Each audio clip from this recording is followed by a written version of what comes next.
YouTube, what the crap's going on? HeirofCarthage, back in Total War Rome 2. I know it's been a little while, but I figured you all who like this still want to see some action, so this is for you.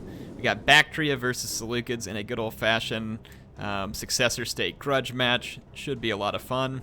Let's take a look at the armies. Bactria's got a front line of thorax swords with a lot of support units here, including Bactrian Peltist, which are a cool unit. I don't remember all the specifics about these guys. If I remember right, they were pretty well armored. Yeah, they have a lot of armor. Rapid reload, precision shot. Yeah, so they can do a lot of damage in the short amount of time. Very good against taking out cavalry. So we've got some Bactrian light horse. There's a couple of hillmen on either flank. And I think there's 4 of the Peltist, and then I see 3 of the light horse. Then in the back, there's 2 mercenary Tarentine cavalry guarding a mercenary Indian armored elephant. So could be a very interesting unit. Let's see what the Seleucids have brought up. Out here, they've got some Tarentine cavalry of their own on the right flank. And then over here, we're seeing more of their units come into view. Apparently, there's something causing... Yeah, lost a line of sight right here in this gray patch. It's almost reminiscent of Rome 1. You all remember the grassy flatlands had like this gray patch you could hide units in? Alright, so the front line for the Seleucids is also going to include thorax swords, but they're a royal peltist. They're back, baby. How many times have I been getting those comments that there's not enough royal peltist? There you go. Royal peltist. Should make you happy. So, got some royal peltist. 2 of them, in fact. So, 2 royal peltist, and I see three thorax swords mixed in some Persian hoplites. A couple more Tarentine cav, and then a main line of light peltists. So both armies heavy on javelins. Interesting match. Let's fast forward until the 2 armies clash here. And then watch what should be pretty fun results. If these elephants can survive the just absolute hailstorm of javelins that surrounds them, which is Rome 2 in general. Rome 2 has so many javelins. Ever since the Emperor update, like, I liked that they had added in some javelins, but I feel like that there wasn't enough diversity amongst the javelins. Like, the Roman javelins didn't really feel unique. It was just kind of sad, to be honest. Like, everybody had them. Levy Freeman had them. Everybody had them. Everybody had tons of them. Like the Scutari, or not Scutari, the Iberian swordsman. Like, they carried unique javelins back in the day. A Soliferum, basically a solid iron javelin. Would have been cool if all these javelins kind of had unique range or ability. And then, rather than Attila, in some ways, I kind of wish that they, which I guess it's kind of what it was, like a barbarian invasion. But even in that game, the javelins lacked much, diversity too. Like, Plumbata weren't very pronounced. It was kind of weak sauce. You had to get a mod to really get anything cool out of that. Just would have been neat to see a little more focus on some of those things in those games, and then cavalry just going to absurd OP levels. The other thing I would say that they could have done to have helped this game a lot, instead of letting units spaghetti line like this, is forcing like at least 3 or 4 ranks like they do in Warhammer, where you can't spread a unit out to that level. And then it would have made the combat look a little cooler as well. But here we go. So thorax swords going up against thorax swords, Persian hoplites. But the Royal Peltist coming in to support. Royal Peltist are going to be very, very good in a melee. So we get the main line engagement here, which is a smattering of hillmen, thorax swords, hillmen on both sides, actually. So the light horse are going to try and come push away the Tarentine cavalry. Good call, because they were about to do a lot of damage into the back of that infantry. And the light horse are going to be a nice way to chase them off. The Bactrian Peltist are moving up. The Seleucids have kind of set aside a secondary line here to kind of hold. So the Seleucids must be feeling pretty confident in this fight, and they probably should. With the Royal Peltist mixed in here, they should be able to get some serious damage done. Some nice javelins into the back of these thorax swords, though, by the Bactrian hillmen, and there's the rapid reload and the precision shot. They're going to be exhausted after this, but could potentially cause massive damage here to the thorax swords. So, going to be interesting.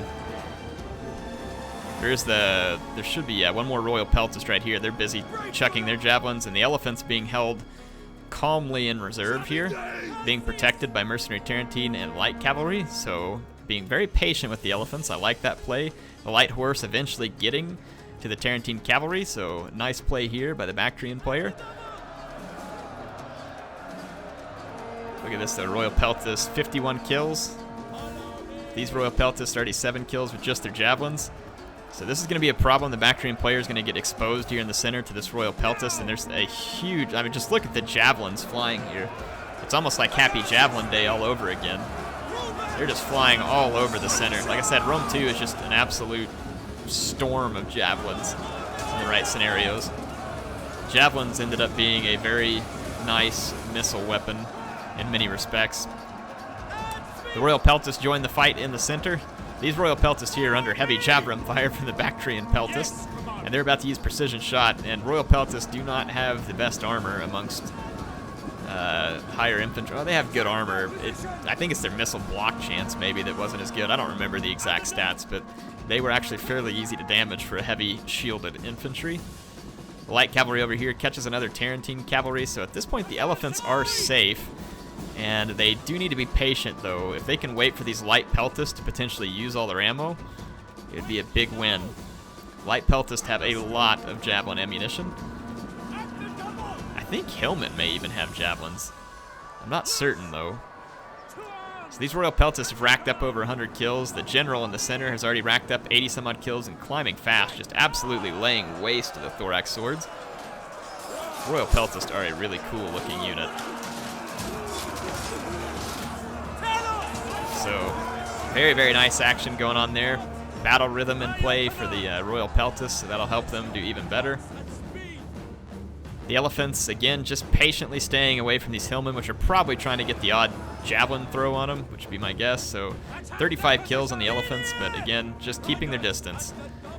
Holding those elephants to the late game could be very, very clutch, because the Royal Peltists, as expected, have cut their way through the Bactrian lines.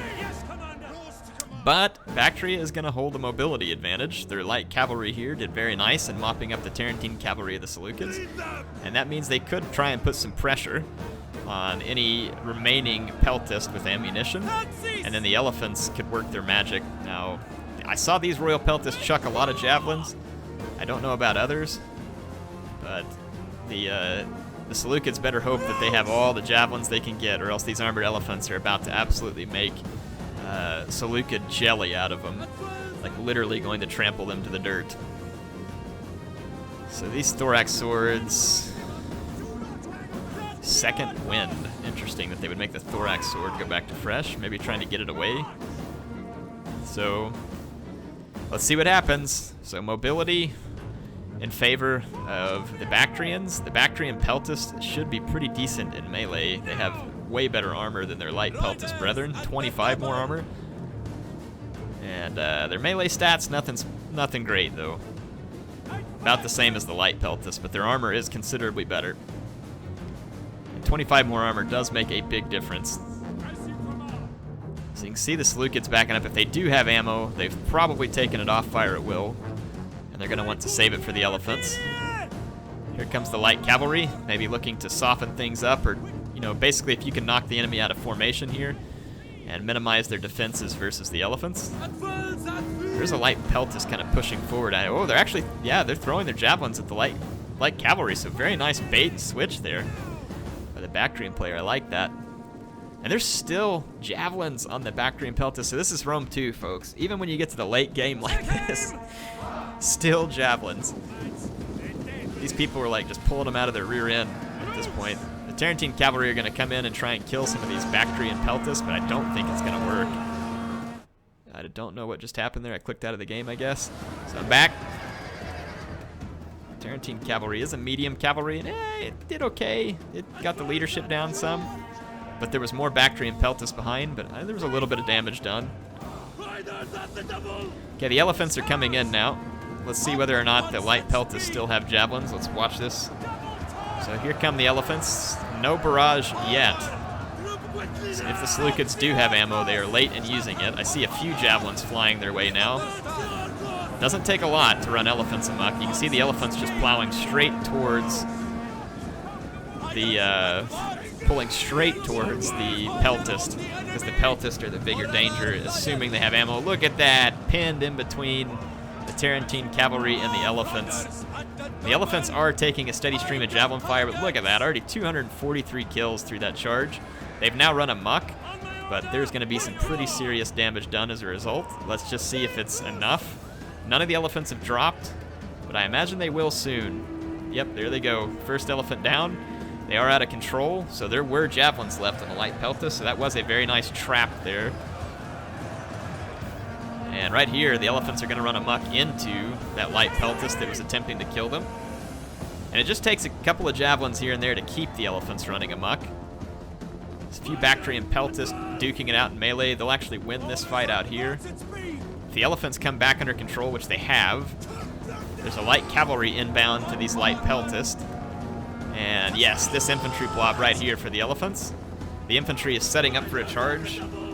If they have javelins, they are not going to have time to use them, and the elephants are going to quickly make these infantry disappear, I believe. And then that light cavalry out there, clutch, held down that light peltist. Elephants not running amok at the moment. 308 kills, and they very well could clutch this battle out if they can go ahead and get the damage done quickly. Because these peltists out here are going to get free.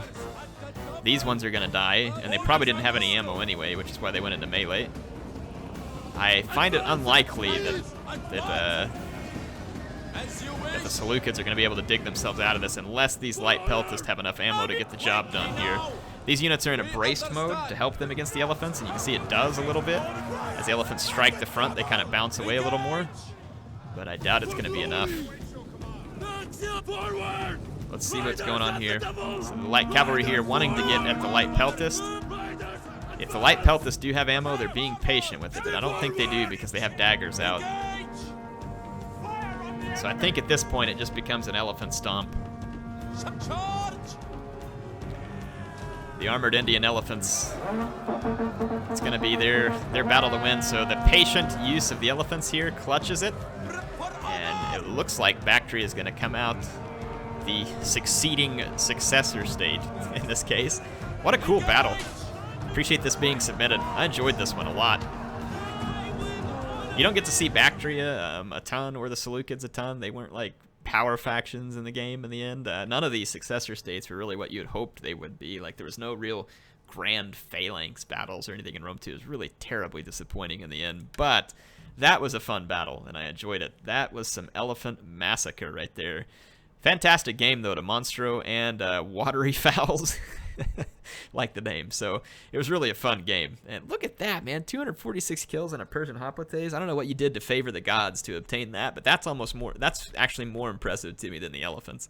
I don't know what these guys killed, but they killed a lot of it. So maybe it was Hillman or something. Maybe. Still, it was pretty cool. Bactrian Peltists are a cool unit. I like seeing them used. Same thing with the Light Peltists. These are very interesting armies. Hope you all enjoyed this one. Definitely appreciate both players for playing the battle and entertaining us. If you all want to see more Rome 2, feel free to submit replays to me. I don't play it anymore, but I will take some replays, and we do get some good ones from time to time, some that I haven't even gotten to get to. Appreciate MSI sponsoring the channel. Appreciate you, my awesome viewers, for being here. If you want to subscribe, my logo's in the bottom right-hand corner. Feel free to click it if you want to keep in touch with the latest videos. HeirofCarthage signing out. I'll see you back in the battlefields of Total War Rome 2 in the future.